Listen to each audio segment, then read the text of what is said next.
Class 10 कैसे हैं आप लोग। तो आज तक हमारी जितनी भी वीडियोस लाइट में आई हैं वो रिफ्लेक्शन पे बेस्ड ऑन थी। आज से हम पढ़ने वाले हैं रिफ्रैक्शन ऑफ लाइट। ठीक है, तो वहाँ पे क्या था, हमारे पास मिरर्स थे। मिरर्स में एक साइड पॉलिश्ड होती है, तो जो भी रे ऑफ लाइट आती थी वो रिफ्लेक्ट हो जाती थी। लेकिन अब हमारे पास जो चीज़ें हैं वो पॉलिश्ड नहीं हैं, यानी कि अब है हमारे पास लेंसेज। तो लेंसेज में क्या होता है, ऑप्टिकली डेंसिटीज़ होती हैं, या फिर वो डेंसर होता है या फिर रेयर होता है। तो इस वजह से क्या होता है, रे ऑफ लाइट अपना पाथ चेंज कर देती है, अपनी डायरेक्शन चेंज कर लेती है। उसी को हम रिफ्रैक्शन ऑफ लाइट कहते हैं। बहुत ही इंटरेस्टिंग सा ये चैप्टर है। तो आइए इसको स्टार्ट करते हैं, इसके नोट्स को एक बार देख लेते हैं। यहाँ पे लिखा हुआ है the phenomena of bending of light when it passes from one medium to another medium is called refraction of light. देखिए, दो तरह से रिफ्रैक्शन ऑफ लाइट हो सकते हैं। जब हमारा पहला मीडियम रेयर हो और दूसरा मीडियम डेंसर हो, या फिर पहला डेंसर हो और दूसरा रेयर मीडियम हो। देखिए यहाँ पे क्या हो रहा है, जब हम रेयर मीडियम टू डेंसर जा रहे हैं, इंसिडेंट रे को यहाँ से ऐसे जाना चाहिए था, लेकिन वो बेंड हो गई है towards the normal.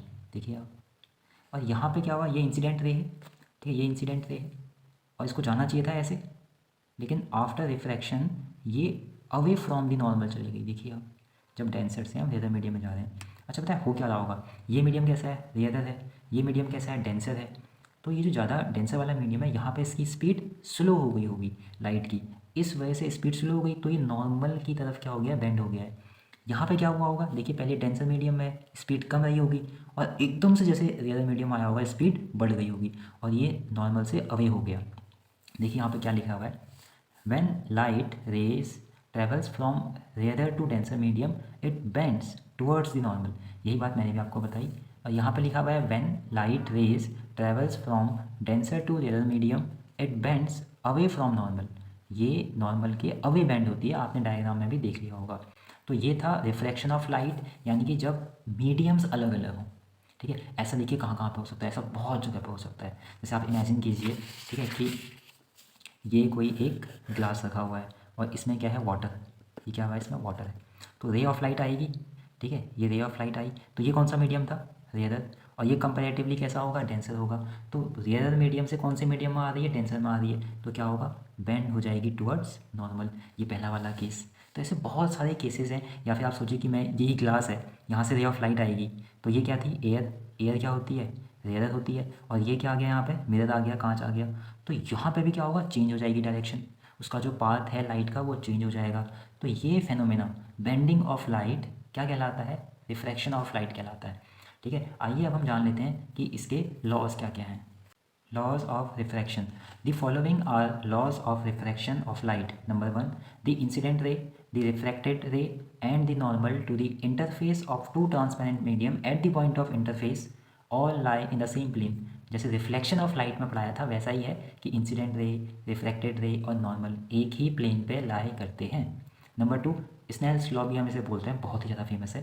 The ratio of sine of angle of incidence to the sine of angle of refraction is a constant for the light of given color and for the given pair of media। यानी कि sine i upon sine r is equal to क्या होगा, constant होगा। Angle आई क्या है, angle i है angle of incidence, angle r है angle of refraction. This constant value is called refractive index of the second medium with respect to the first. तो ये थे लॉज ऑफ रिफ्रैक्शन, जहाँ पे हमने ये जाना कि उसका पहला लॉ क्या है, सेकेंड लॉ क्या है, स्नेल लॉ हमने देखा। ठीक है, एक अच्छी सी हमने बातें लिखी हैं ऊपर, एक लिखा हुआ है कॉजेज़ ऑफ रिफ्रैक्शन, यानी कि क्या कॉज है रिफ्रैक्शन होने का, ऐसा क्यों होता है कि जब एक मीडियम से दूसरे मीडियम में रे ऑफ लाइट आती है तो अपना पाथ चेंज करती है। तो इसका आंसर ही लिखा हुआ है यहाँ पे, refraction is due to change in the speed of light as it enters from one transparent medium to another. क्या कर लेते हैं, ये अपना स्पीड को चेंज कर लेती है। ठीक है, अच्छा, उसके भी ऊपर हमने एक नोट लिखा हुआ, आइए इस नोट को देख लेते हैं। When a light ray is incident normally to the interface of two medium then there is no bending of light ray, it goes straight back to its path. यहाँ से ना एक या फिर 2 नंबर का क्वेश्चन बन रहा है आपके सेक्शन ए में। कैसे, देखिए, मान लेते हैं कि ये कोई हमारे पास सरफेस है। ठीक है, यानी कि मीडियम को चेंज कर रहे हैं, यहाँ पे मीडियम है रेयर और यहाँ पे मीडियम, ठीक है, मान लेते हैं डेंसर है। और कोई इंसिडेंट रे ऐसे आई, देख रहे हैं आप, ऐसी इंसिडेंट रे आई और यही तो नॉर्मल है।